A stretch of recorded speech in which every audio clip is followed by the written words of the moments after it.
Supreme court की full court bench supreme court practice and procedure act खिलाफ दरख्वास्तुन से ॿुधणी 3 अक्टूबर ताईं मुलतवी करे छॾी। वकीलन के सवालन जा जवाब 25 सितंबर ताईं लिखत में जमा कराइण की हिदायत। चीफ जस्टिस रिमार्क्स ॾे चयो त वकील रुगो कानून ऐं आइन मूजिब दलील ॾियनि। बेंचिस की जोड़ जक बाबति सीनियर जजिस सां सलाह मशवरा कया वेंदा, जंहिं बाद बेंचिस जोड़े अहम केस ॿुधा वेंदा। जेकॾहिं पार्लियामेंट चीफ जस्टिस की बादशाहत ख़त्म कई है तो उनमें गलत छा आहे? सुप्रीम कोर्ट टैक्स ऐं अवाम जी बजट सां हले थी। असांखे अर्श वारे खे बि जवाब ॾियणो आहे। अदलिया जी आज़ादी जी बुनियाद ते कंहिंजा दरवाज़ा बंद नथा करे सघजनि। रिकॉर्डिंग मंसूबे के सुप्रीम कोर्ट आर्टिकल 184 की शिक तहत उड़ाए छॾियो। मुल्क के 6.5 बिलियन डॉलर्स जो डज़ लगो। आऊं पंहिंजे लाइ अहिड़ा अख़्तियार इस्तेमाल करण न चाहींदुसि, बराए महिरबानी मूंखे अहिड़ा अख़्तियार न खपनि।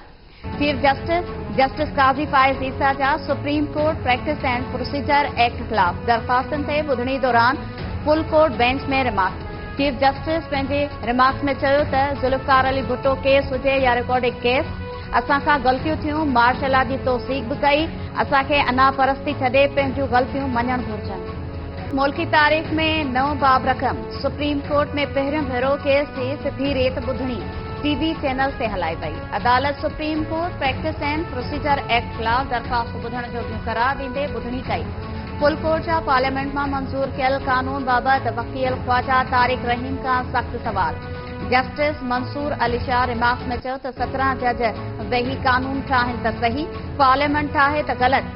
जस्टिस अतर मुल्ला रिमार्क्स न त चीफ जस्टिस जे अख़्तियारनि खे रुगो विरहायो वियो आहे। जस्टिस मुनीब अख्तर रिमार्क्स न त आर्टिकल 184 जुडिशियल पावर बाबति आहे। छा अदालत खे पंहिंजा अख़्तियार इस्तेमाल करण खां रोकण की कोशिश कई वई? वफ़ाक़ी हुकूमत supreme court practice and procedure act खिलाफ दरख्वास्तूं रद्द करण की इस्तदा करे छॾी। अटॉर्नी जनरल प्रोसीजर एक्ट खिलाफ लिखत में जवाब जमा कराईंदे मौक़िफ़ इख्तियार कयो त पार्लियामेंट कानून साज़ी करे सघे थी। आइन जो आर्टिकल 191 पार्लियामेंट के कानून ठाहिण खां रोके नथो सघे। एक्ट सां सुप्रीम कोर्ट जो को बि अख़्तियार वापसि नाहे कयो वियो। नई एक्ट सां अदलिया जी आज़ादी मुतासिर थींदी।